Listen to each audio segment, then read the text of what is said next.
And here on the main stage, I will call Juha from the Institute in Finland. And he will take over here the stage with Johnny. Yes, hello, Hello, Chris. Juha. Hello, I Chris. will leave you here on the stage. All right. Thank you. Thank you. Hello, everyone around the globe. Hello from Finland. It is a great pleasure to introduce people behind a very interesting lean pivot case, which won Finnish Lean Prize last year. Kyrö Distillery case is presented by co-founder and sales director Mikko Heinilä and head of development Jani Kujala. Please, Mikko, the stage is yours. Thank you very much. So I'm Mikko Heinilä, and first of all, greetings. So, where are we located to? We're in Finland, close by Arctic Circle. So we have Helsinki and of course Kyrö, the huge town of 4,500 inhabitants. But why I'm telling you this all is that there is a story behind the company, and that starts from 10th of May 2012. So there was those previously seen 5 guys in a sauna. I was included there, and actually we went to sauna to have a whiskey tasting, and Mika, who is there taking a sip from a bottle, provided us a whiskey tasting. And when we got to rye whiskey, we were so amazed that it's so good. Why can't we get this in Finland, and why nobody makes it in Finland? Because, well, rye is such a Finnish thing. We consume approximately 8 times more rye than average European consumer. And also rye bread is our national dish. So of course, rye whiskey should be made in Finland. We had a kind of a short discussion on what could it be, and then Mikko, who is stroking his beard in the picture, he has been responsible for our branding and marketing for a long time. He was saying that, okay, if we're going to do it from rye and we're going to do a whiskey for Finns, it has to be called as rye, which also means in Finnish like bottoms up, let's get wasted. So that sounded pretty good name for a whiskey. But okay, then we came to the conclusion that it has to mature also in barrels for 3 years. So it's not good for your cash flow. So perhaps we should do some Finnish gin from Finnish botanicals. And of course, we had to name it as Gin in the beginning. Then I was saying that, okay, I'm from a farm, and I know what a ton of rye will cost to us, and I could know a place for it. And a bit more later on about the place. But all of this took us to the path of dreaming and daring. We had a dream of making Finnish rye whiskey and also rye gin, and we dared to proceed. So here are the founders also from the other side. 10th of May 2013, we went to Pori to Beer Hunters to make our first distillation because we didn't have any equipment. Before that, we established a company called Rye Corporation, which was later named as Kyrö Distillery Company. Well, we didn't have any facilities back in the days, so we needed to do the mash somewhere. Well, Kalle, our head distiller's parents, were having a fair-sized house in Espoo, nearby Helsinki, and they had fair-sized garage. And what was the best of it? The parents were in Southern Europe for the previous week. We saw an opportunity. We went there with the drills, not to make holes to the walls, but actually mill the rye and then throw it to 2 of those barrels that you see here, and then modify the drills to mixers to get the mash ready. And we got it mixed. We left it there fermenting for 6 days. And okay, we had the mash ready, but it was 200 kilometers from the small distillery that we were heading to. Well, luckily, Mikko's parents had a car and a trailer, so we brought them along. Not the parents, though, but the car and a trailer was gone. And eventually, we got the barrels to the distillery. We made our first distillate, drove another 250 kilometers to get to Kyrö to a cottage, took the first sips, and we were like, does anybody know how this is supposed to be tasting? We had no idea. We had no background information on how to make alcohol, first of all. And especially how the rye distillate should be tasting at this point. So, as we didn't know, we had to go to the experts. So Mika, who is pushing the barrel in the picture, so he went to whiskey fair in London. He didn't have a bottle with him. I happened to be in London with a bottle. So there we met at the streets of London and started the bootlegging on a proper way, exchanging the bottle from a pocket to another. And this whiskey fair is the sort of a place where you can taste more than 150 whiskeys during a one-day stay. That costs a bit more than 100 pounds.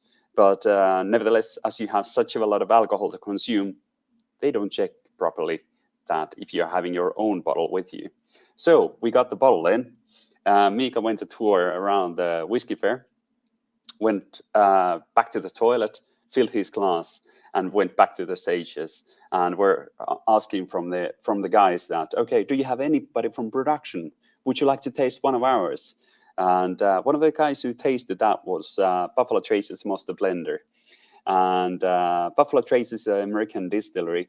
They're having tons of different products, but one of them is Thomas H. Handy.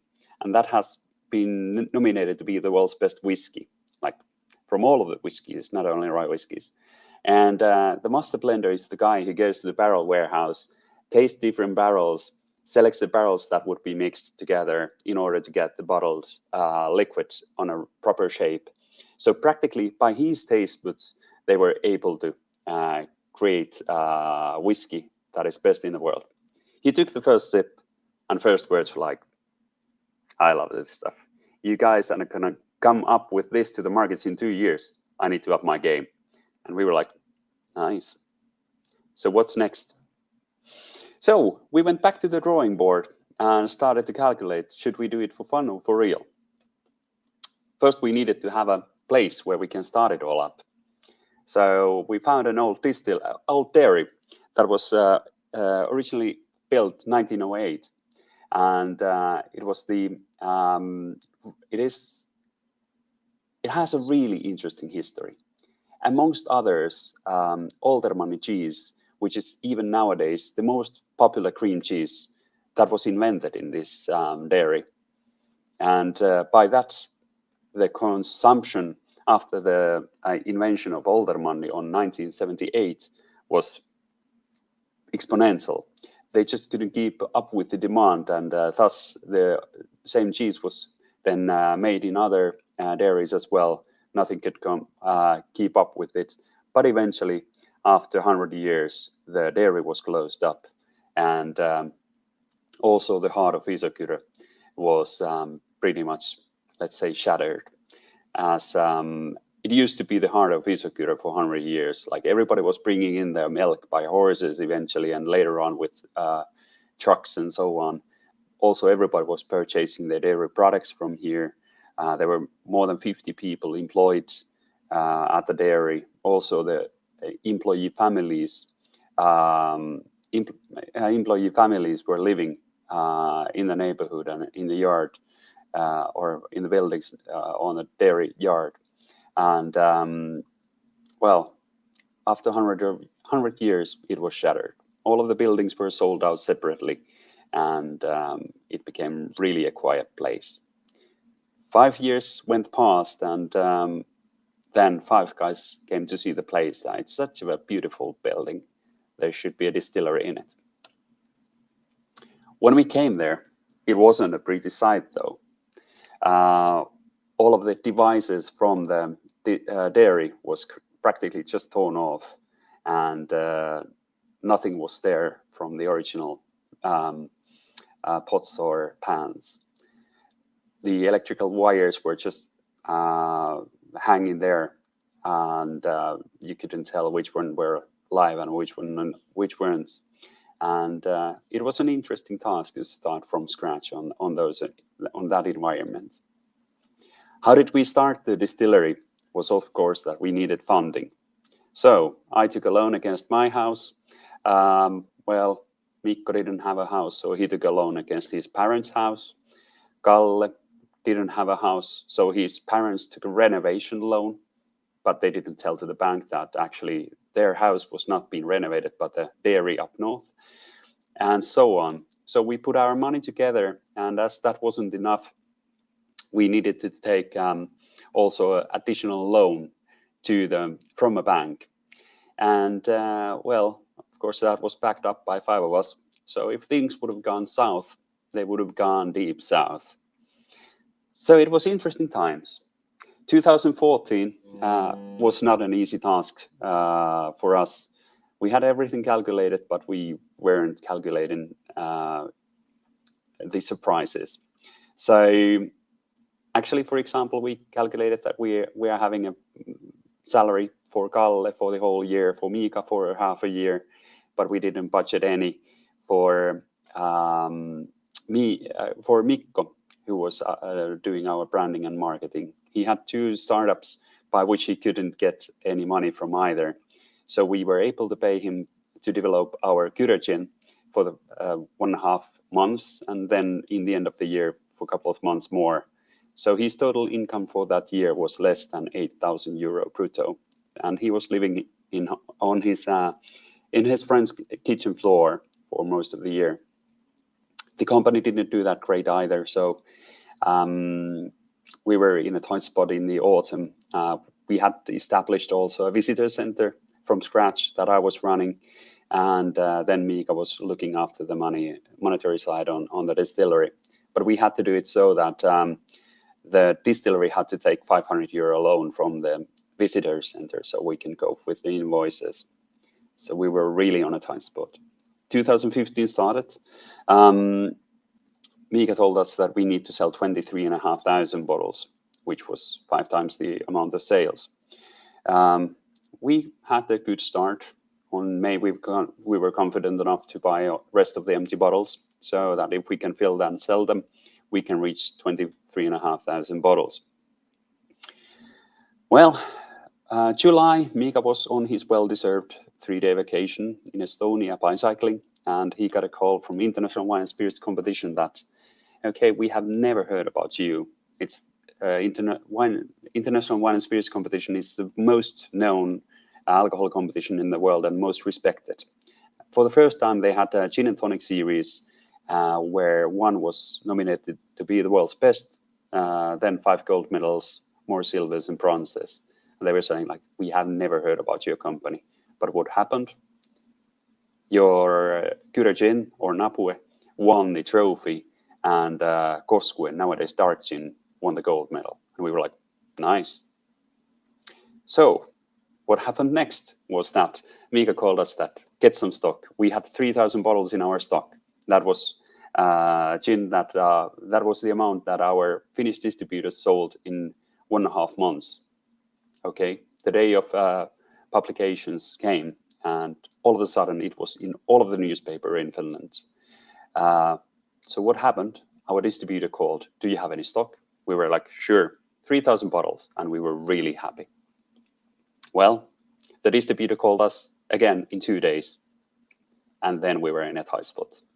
We were running out of materials. We were running out of bottles, labels, everything. We just couldn't keep up with the demand. And what was the end result?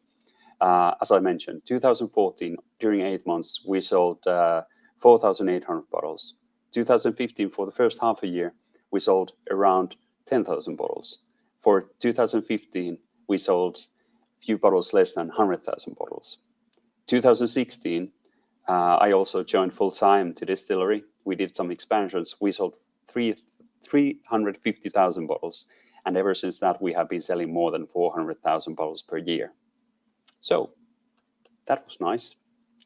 Then we were able to expand our distillery quite a bit, and that has enabled us to expand also geographically. So now we are selling in more than 30 countries, and now we have the capacity to do quite a lot of alcohol. We're having rye whiskey for 1.2 million liters on our warehouses, and really eager to get it out in the world. But just to keep it short, I have a short video that presents a bit of our ideology, also other ways, other parts. So thank you very much for this one. Hi, I am Mikko, co-founder with these friends of Kyrö Distillery, Finland. That's right, Finland, the country that invented sauna. And in this one, we had a dream. a dream of making whiskey, gin, and other spirits out of Finnish rye. Why rye? Because Finland is covered in rye. Other than some forests, lakes, and Helsinki, there's nothing but rye. And because it's always dark, the weather sucks, and the soil is shit, Finnish rye grows under the harshest conditions. So it's tough. Not tough guy tough. I mean, Finnish farmer tough. And tough rye means more flavor and more character for our spirits. And you can taste this in our Kyrö gin, which we distill on one very special day that we Finns like to call the summer. With birch leaves, siivaktoon, cranberries, it's Finnish summer in a bottle, and it's good. Actually, it's so good that some friendly chaps in London named it the best gin or gin and tonic in the world. So please, show some respect. Keep your cucumber out of this gin. We're northern folk. We like things simple and good, minus the bullshit. And that's how we approach our Kyrö malt rye whiskey. We use Finnish rye, the best of Scottish and American whiskey making tradition, to make a whiskey that is simply unlike anything that you've tasted before. It's rich and sophisticated, so you don't have to be. And as we have only 1 hour of light, we use the other 23 in sauna, coming up with crazy ideas such as women's right to vote, free education, Molotov cocktails, and of course, Kyrö dark gin. Aged in oak barrels, it's a gin for when the weather sucks.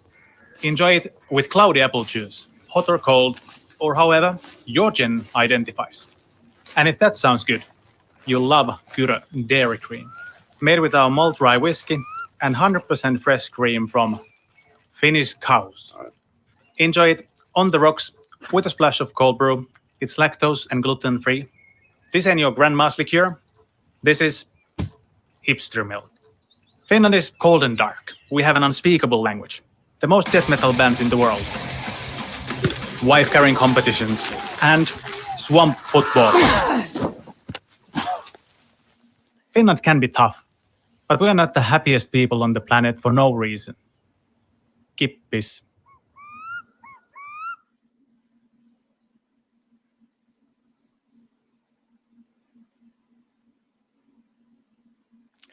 And hello everyone. Mikko just told us the story about Kyrö, the founding story, and that entrepreneurial way of thinking, which is our strong foundation stone. On top of that, we started to add lean way of thinking. I came to Kyrö in 2017. I have a strong lean background from my previous employer, Danfoss Drives, and right away we started to implement lean principles. We started to train our people. We made organizational changes and implemented lean management principles. We evaluated and enhanced the processes and implemented lean tools.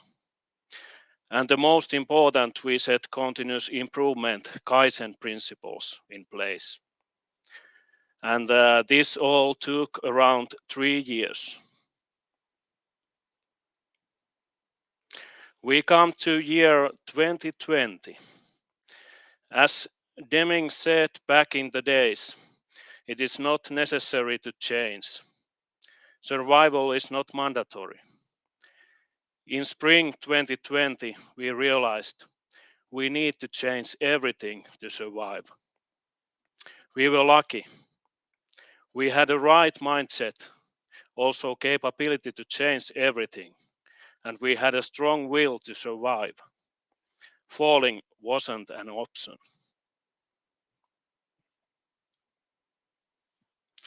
What happened in spring 2020? COVID-19, of course. The first infection diagnosed on 29th of January in Finland. All the restaurants went closed 4th of April, and a lot of things happened in between those dates. What happened to us? 60% of our sales goes to restaurants and travel retail sales. all those were gone. Our visitor center business was gone. Before COVID, visitor center did 750,000 euros revenue per year. It's a good business for us. We also lost a part of our off-trade consumer sales. At total, 80 to 90% of our business was gone, and who knows how long.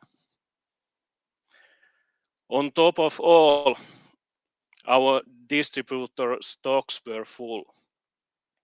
Restaurants couldn't pay their bills, so they started to return the products to distributors.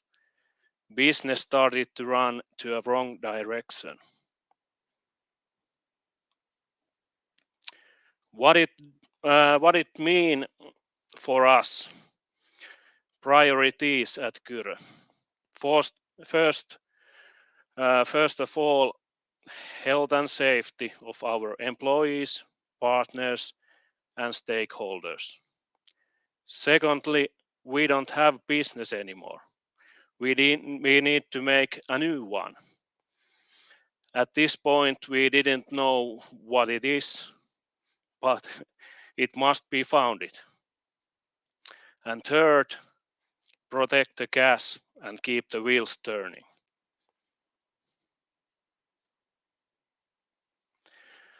On 10th of March, our first hand sanitizer thought came up. We saw how people started to hoard hand sanitizer products and the prices went up to 40 euros per bottle.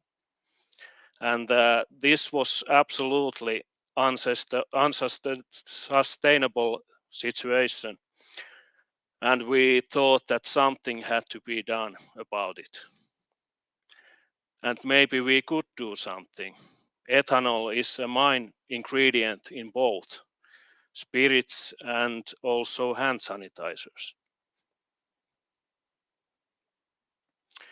2 days later, schools, kindergartens, and hospitals started to inquire hand sanitizer from us.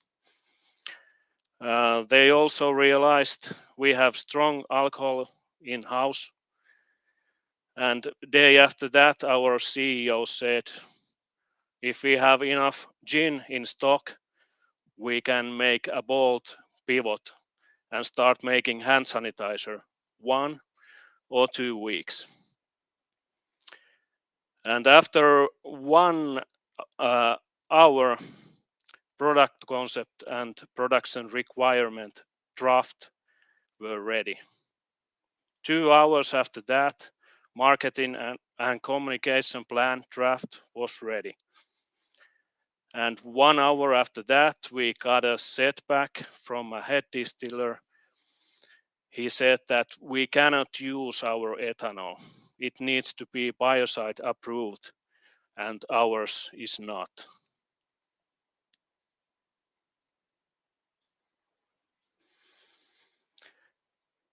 The final decision was made on 16th of March, just 6 days after first thoughts.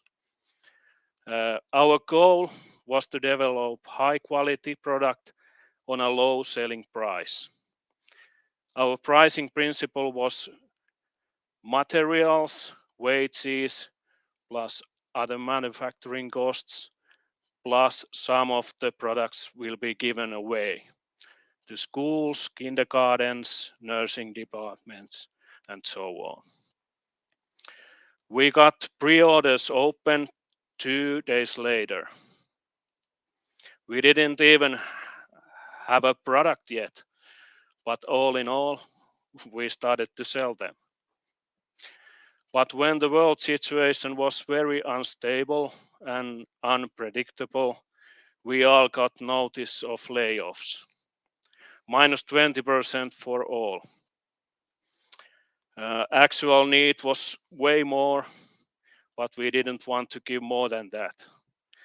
The rest of the time we could spend doing development and fixing places if we don't have enough other work to do. Layoffs were valid after 2 weeks from the notice.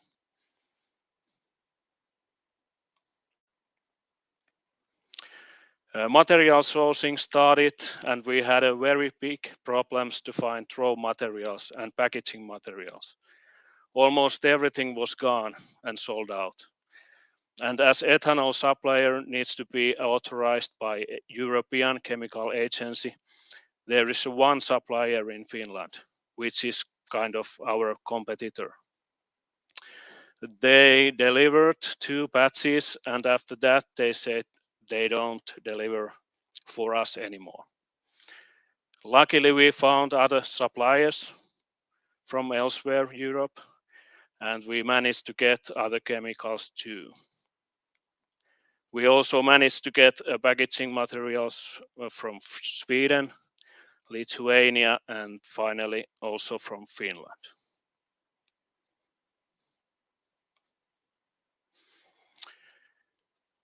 Then we got more setbacks from Finnish Safety and Chemical Agency.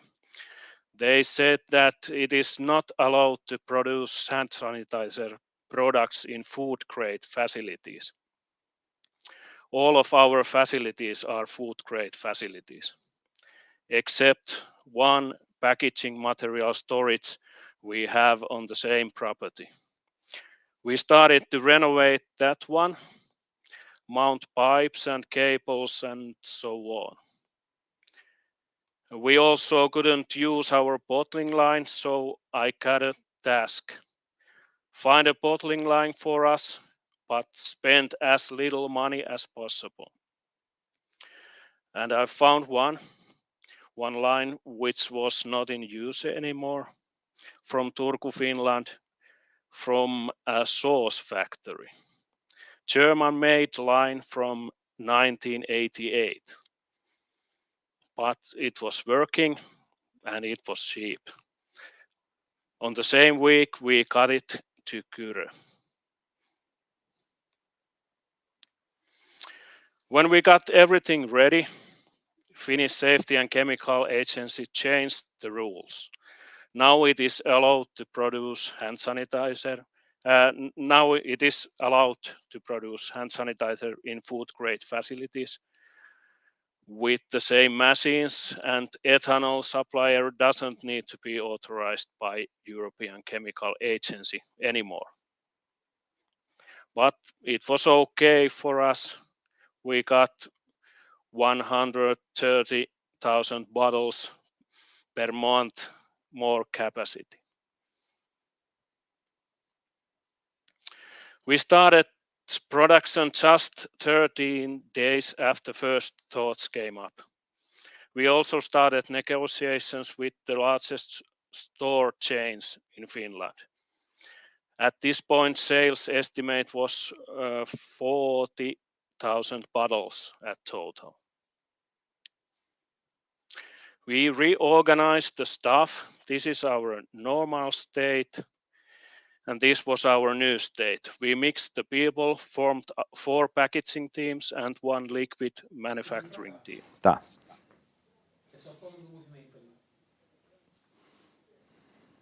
And this is one of our happy mixed team. Tony on the back is our visitor center CEO. Sanni on the left hand side works normally at the gin team. Kaisa on the right hand side works at the packing and logistics team, and Lyrian on the front is our visitor host. At the end of March, sales estimate was 200,000 bottles per month, and layoffs was cancelled. And we even hired a new people in. Gianni, Yep. can you hear me? Yes, I can. We are approaching the end here of your time. Do you want to leave a final message here for the public? Yeah, thank you. It was nice to tell you our story. Thank you for being here with us today. Please find me on LinkedIn, send me an email if you like to, and please come to visit us. Thank you. Thank you. Thank you for sharing this story from Finland.